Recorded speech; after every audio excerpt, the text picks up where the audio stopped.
قول بقى لكل واحد او كل حد في سن ال40 وانا منهم.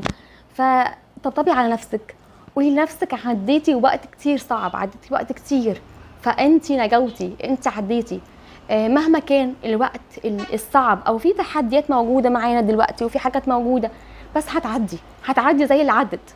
فيعني احنا عدينا بالاصعب، فدلوقتي لا قادرين اتعلمنا، اخدنا خبرات كبيره جدا. فطبطبي على نفسك وامسكي كوبايه القهوه كده واهدي. يعني قولي لنفسك كلام حلو، كلام يشجع، شجعي نفسك، قوي نفسك. يعني ما تستنيش بقى كلام حلو ولا كلام ولا افعال من عيالك ولا من جوزك، لا لا لا. يعني يعني خلي كده عندك اكتفاء ذاتي، انت تقولي لنفسك كلام حلو، كلام يشجع، قوي نفسك، شجعي نفسك، طبطبي على نفسك. خلي يعني لو انت مش متعلمه تخلي تعملي علاقه مع نفسك، الوقت ده احلى وقت تعملي ايه علاقه مع نفسك، تهدي نفسك، تقولي